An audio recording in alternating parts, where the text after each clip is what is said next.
할렐루야. 하나님의 놀라운 은혜와 사랑하심이 저와 여러분의 가정과 삶 가운데 충만히 있기를 주님으로 축복합니다. 눈을 감았다 눈을 뜨는 순간 이 모든 것도 감사요, 또 감사가 여러분의 입술에서 떠나지 않기를 부탁드립니다.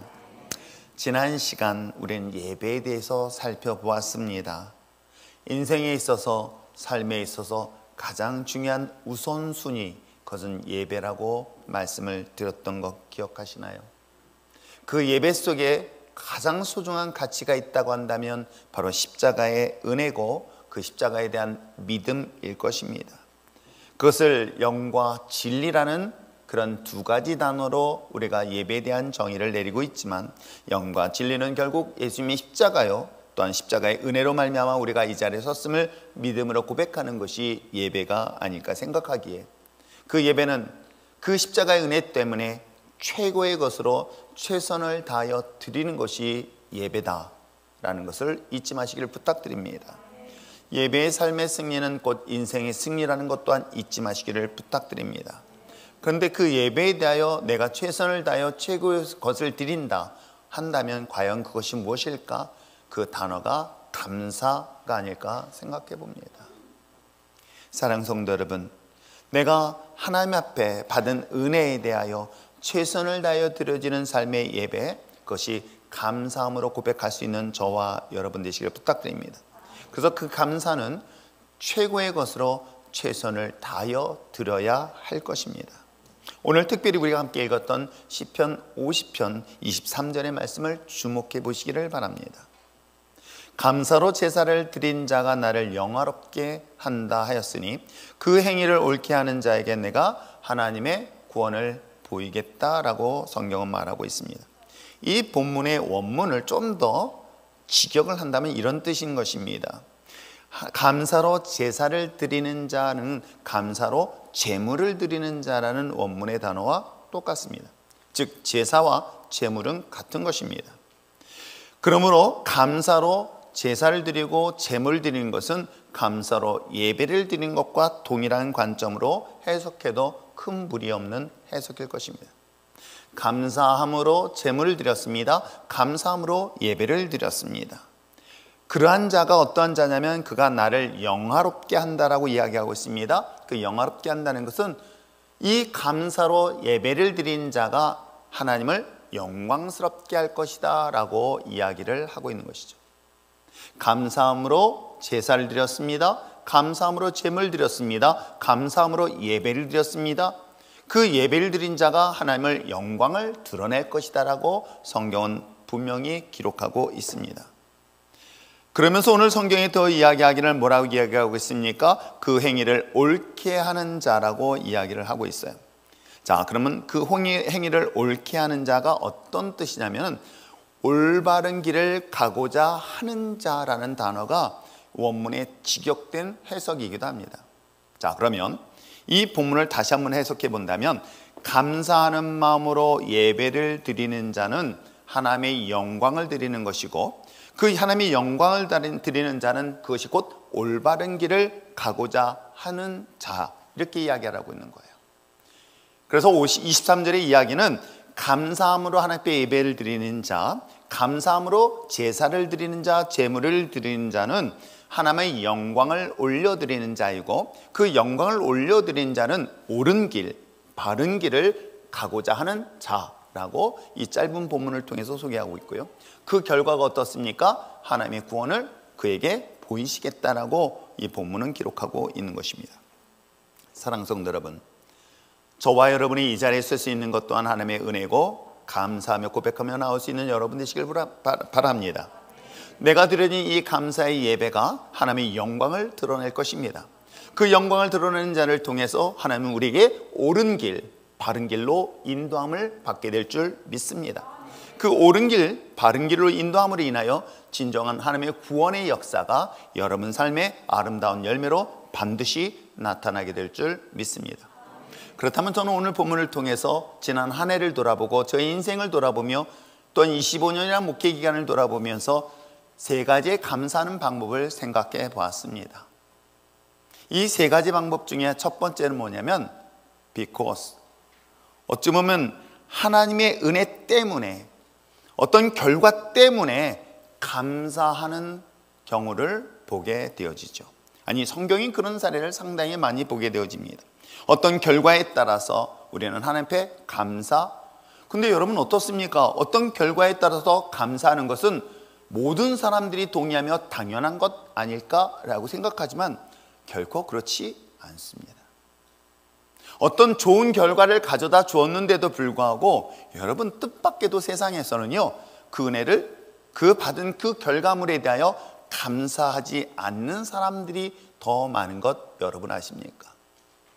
그러므로 저는 오늘 세 가지 단어 중에 첫 번째, 뭐뭐하기 때문에, 즉 어떤 결과 때문에 정말 여러분이 감사하며 나갈 수 있는 저와 여러분 되어지기를 부탁드립니다. 제가 왜 이 사례를 성경을 통해서 소개하고 싶은 이유가 있었습니다. 왜요? 이 정도 하나님이 내게 이런 결과를 가져다 주었는데도 불구하고 감사하지 않는 경우가 정말 있구나. 25년의 목회 기간 동안에 분명 하나님께서 받은 은혜를 주셨고 그 결과물들이 있는데도 불구하고 그 모든 사람들이 다 감사할 것 같지만 결코 그렇지 아니한 실사례가 성경을 통해서 소개하고 있으니 누가복음 17장의 사건이기도 합니다.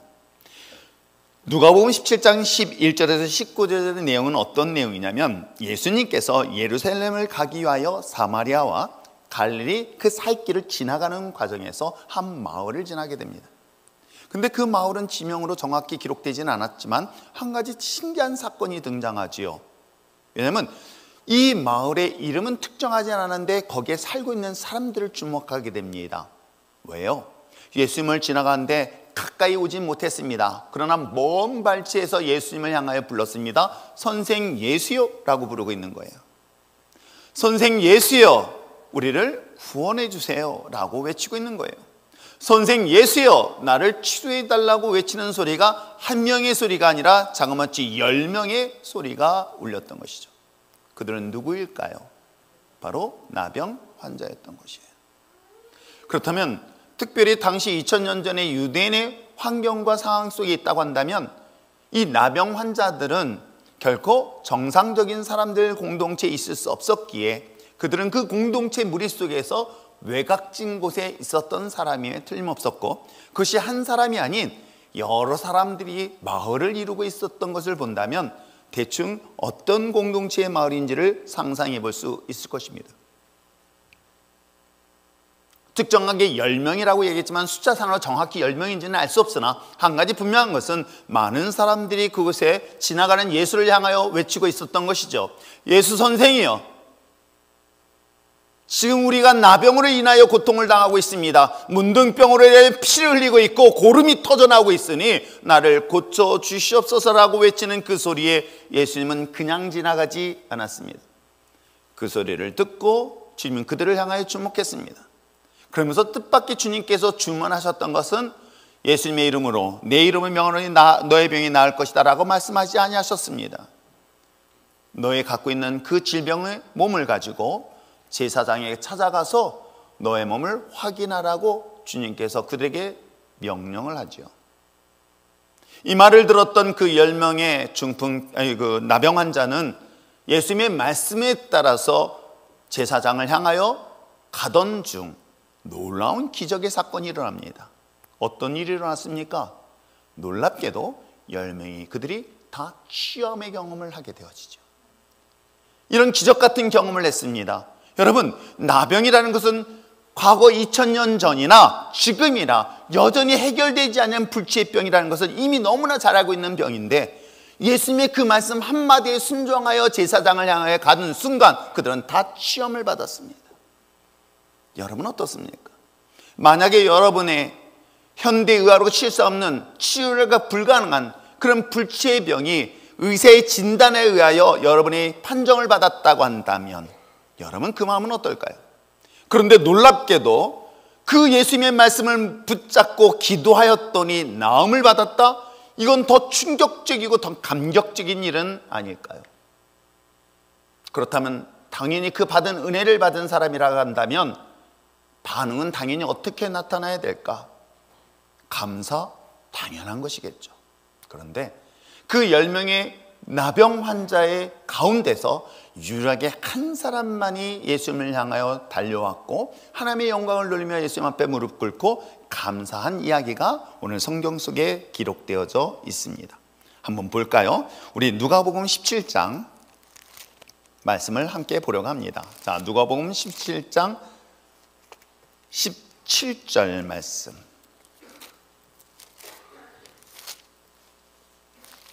누가복음 17장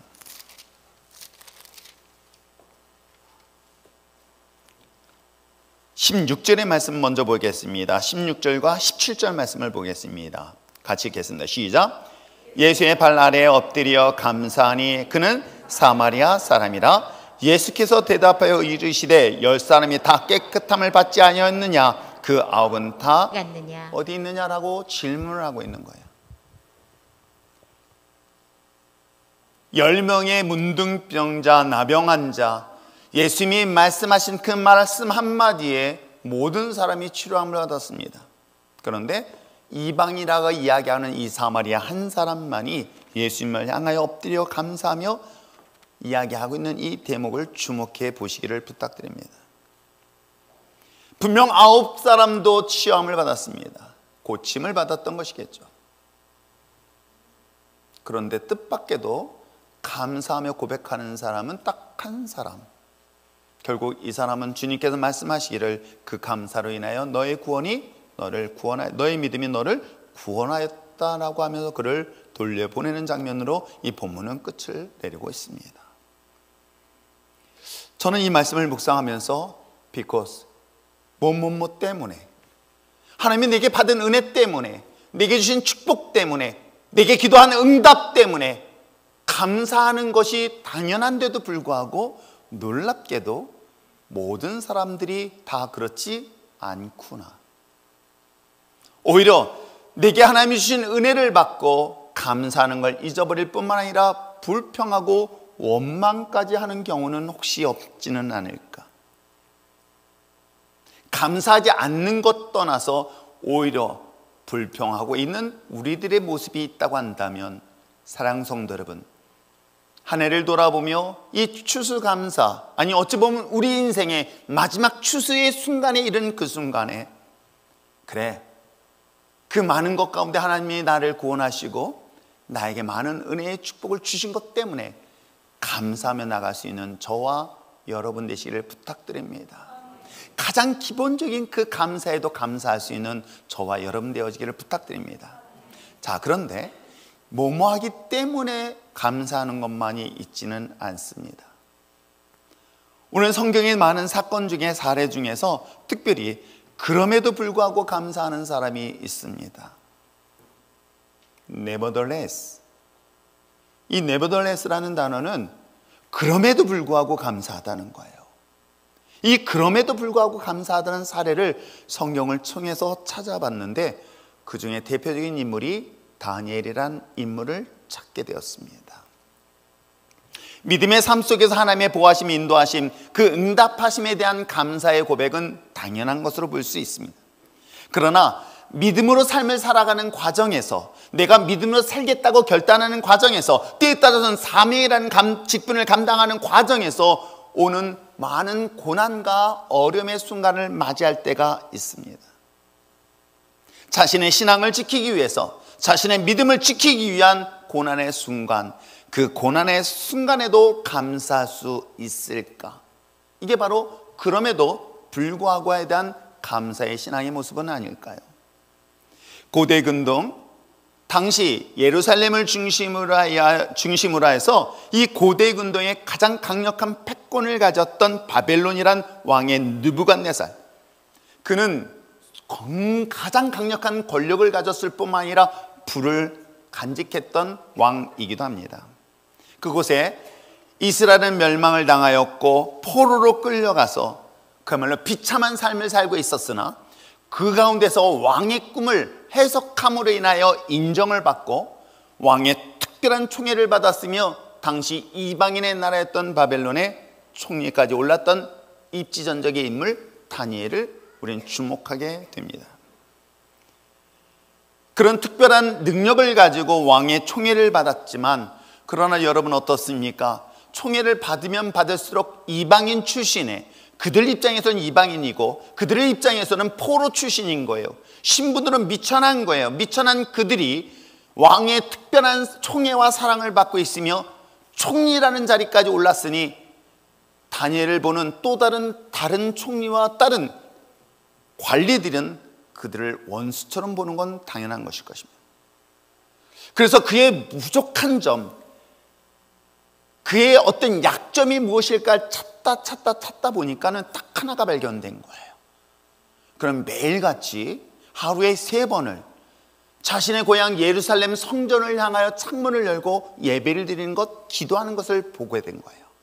그래서 그들은 머리를 짰습니다. 30일 동안 왕명에 의해서 전 국민이 어느 누구도 예의 없이 다른 신들에게 절하지 말고 기도하지 말고 오직 딱 30일 동안만큼은 모든 것들의 집중을 누구에게만 향하라? 왕에게만 집중하라 라고 특별히 왕명을 받았습니다. 만약에 이 약속을, 이 명령을 지키지 아니한다면 저 굶주린 사자의 밥으로 처형할 것이다 라고 조서를 작성해서 왕의 도장을 찍었습니다. 왕은 그 음모의 의도를 알지 못했고, 그럼에도 불구하고 그 왕명에 이었으니 당연히 모든 사람들이 이제는 자신의 신과 같은 존재인 이 왕을 향하여 바라볼 뿐, 어떤 경우도 개인적으로 믿고 있는 신에 대한 기도를 할 수 없었을 때에, 여러분 그런 상황에 직면했다고 한다면 여러분 어떤 생각을 하게 될까요? 매일같이 날마다 기도하며 하나님을 향하여 예배드렸던 그 다니엘, 순간 그래 영원히 그러는 것도 아니고 딱 30일 정도니까 이때는 적당히 그들의 법에 따라서 따라주면 되겠지라고 혹시 타협하고 싶은 유혹은 없을까요? 그래 365일 중에, 그래 주일, 그 많은 주일 중에 앞으로 평생 예배 드릴 것인데 오늘 한 주 정도는 타협하면 괜찮지 않을까? 앞으로 평생 예배 드릴 거야. 평생 하나님을 향하여 예배 드릴 것이고 기도를 멈추지 않을 것이야. 그러나 왕명에 의해서 요 한시점, 요 정도는 내가 이것을 타협해서 최소한 내 생명을 보호해야 되겠다는 그런 타협적인 유혹은 오지는 않을까요? 오늘 우리들의 신앙도 사실은 이런 상황이 처할 때가 상당히 많이 있습니다. 내가 믿음을 지키기 위하여 내가 나가다 보면 믿음을 방해하는 수많은 요소들, 장애물들이 얼마나 많이 부딪히는지 몰라요. 이 갈등 속에 고민할 때가 정말 많이 있습니다. 왜 그 많은 날 가운데 하필이면 주일날, 그것도 예배 시간에 맞춰서 시험을 봐야 되는지, 이런 등등의 많은 것들이 사실은 내가 믿음으로 삶을 살겠다고 결단한 순간에 다가오는 그런 장애물들, 그것이 시험이고 그것이 고난의 문제로 다가오는 것, 오늘 다니엘에도 동일한 문제에 고민을 빠졌던 것이죠. 여러분 어떤 선택을 하시겠습니까? 제가 예배에 대하여 목숨을 걸라는 것은, 내가 시간을 정하고 내가 장소를 정하는 것은 그 어떤 경우도 바꾸지 말라는 이유가 바로 여기에 있는 것은 아닐까요? 어느 순간부터가 예배가 자기를 위한 예배가 되어지고 있고 자기가 만족하는 예배가 되어져 있다고 한다면 그는 푸닥거리에 불과하다는 것을 왜 우리는 인식하지 못할까요? 다니엘은 선택할 수밖에 없어요. 저 굶주린 사자의 밥이 될 것인가, 아니면 그 생명을 보호하기 위해서 30일 동안 하나님 앞에 드렸던 예배를 멈출 것인가.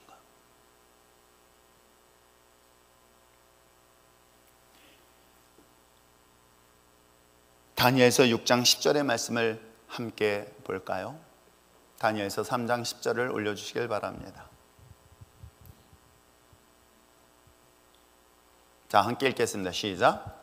왕이여, 자, 시작. 다니엘이 이 초소에 왕의 도장이 찍힌 것을 알고도 자기 집에 돌아가서는 윗방에 올라가 예루살렘으로 향한 창문을 열고 전에 하던 대로 하루 3번씩 무릎을 꿇고 기도하며 그의 하나님께 감사하였더라. 그렇습니다.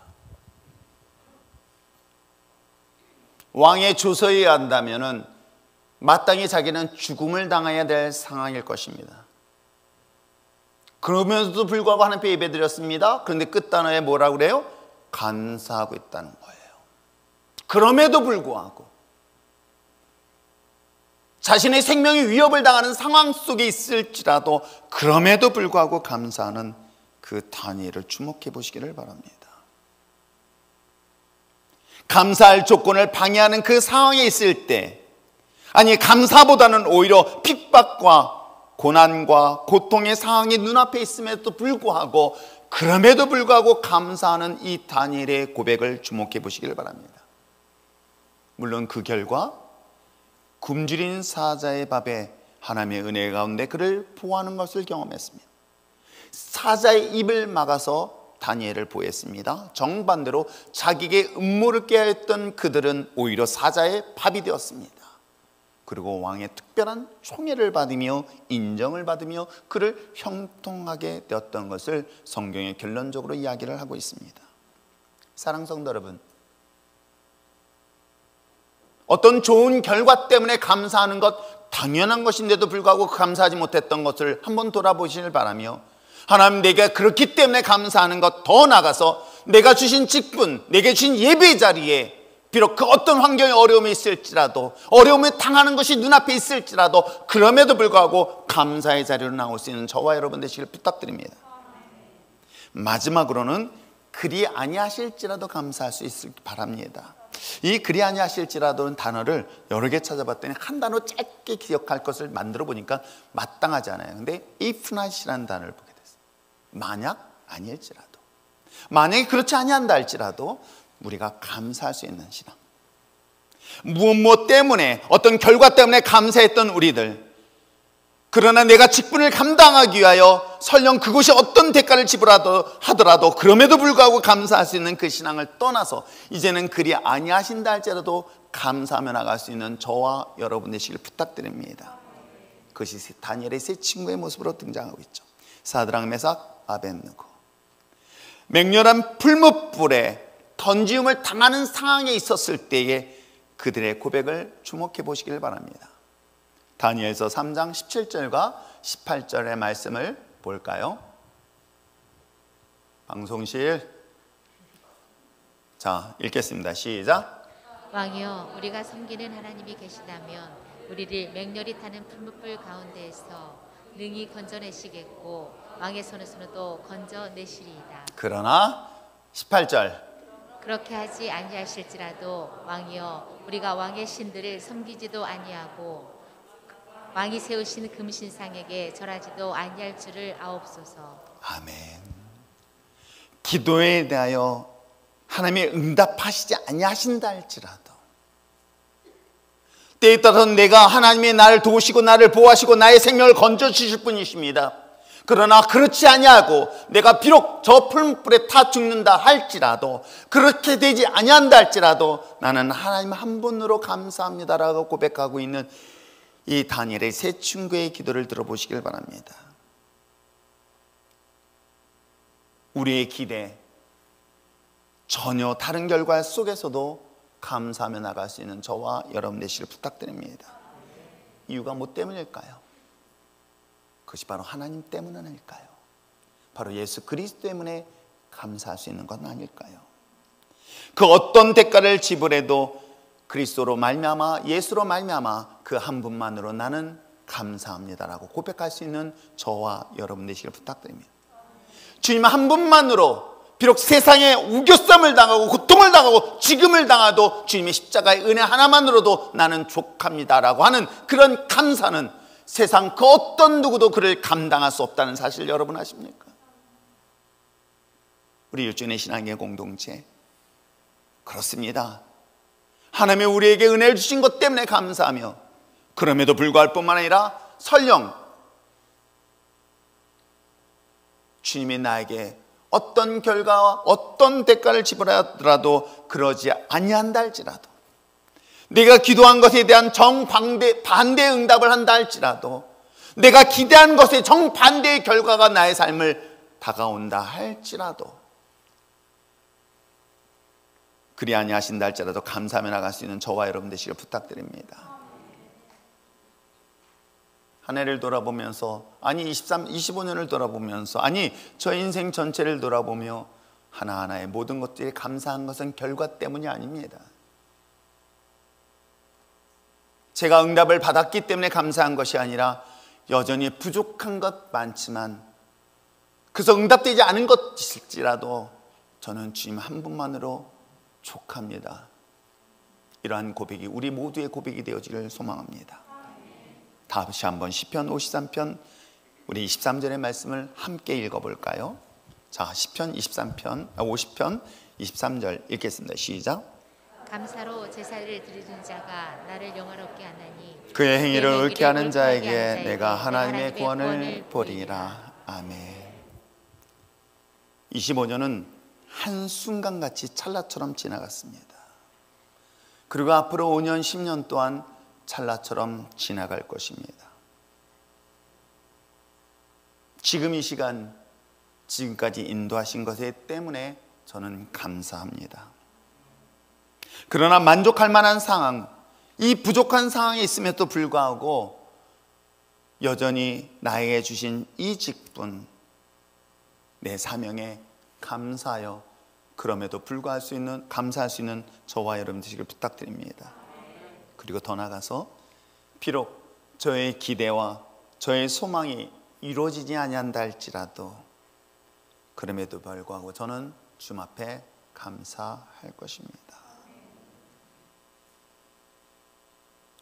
반드시 약속하신 그 구원은 그런 어떤 것과 바꿀 수 없는 가장 본질적인 은혜요, 하나님이 내게 주신 축복이기에 잠시 살다가는 이것에 감사가 아닌 영원한 하나님의 나라에 대한 구원의 확신이 저에게는 흔들릴 수 없는 감사의 본질이기에 오늘도 또다시 감사의 씨앗을 심으려 합니다. 사랑 성도 여러분, 이제는 또다시 새로운 해를 또 준비할 것입니다. 그러기에 오늘 우리는 또 다른 감사의 씨앗을 심어서 그리 아니하신다 할지라도 그럼에도 불구하고 그렇기 때문에 감사하는 믿음의 자녀들의 삶을 통해서 하나님을 영화롭게 하고 하나님의 구원의 역사가 날마다 여러분 삶 가운데 넘치기를 주님으로 축복합니다. 기도하겠습니다. 이 시간 조용히 눈을 감고 함께 기도하는 시간 가질 때 우리가 갖지 못한 것, 받지 못한 것에 대한 것들을 잠시 뒤로 하고 하나님 내게 주신 것에 대한 것들을 먼저 돌아보면서 감사하시기를 바랍니다. 그러나 정반대로 설령 하나님이 내게 응답하시지 아니하신다 할지라도, 내게 허락하시지 아니하신다 할지라도 주님 한 분만으로 정말 감사할 수 있게 하여 주시옵소서. 십자가만으로도 내겐 충분합니다. 비록 좋은 집, 좋은 차, 좋은 것 같지 않았을지라도 저는 주님의 은혜, 주님의 십자가만으로 충분하여 감사합니다. 이런 감사의 신앙을 가지고 오늘도 주님의 주신 사명 감당하기를 원합니다. 우리 율전의 믿음의 신앙의 공동체 위에 맡은 직분과 사명 또한 하나님 감사함으로 이 모든 일들을 감당케 하여 주시옵소서. 내게 주신 가정도, 내게 주신 삶도, 내게 주신 이 모든 것들에 대하여 감사하며 또 감사하며 나갈 수 있는 우리들 될 수 있도록 다시 한번 주님 앞에 간구하며 기도하시겠습니다.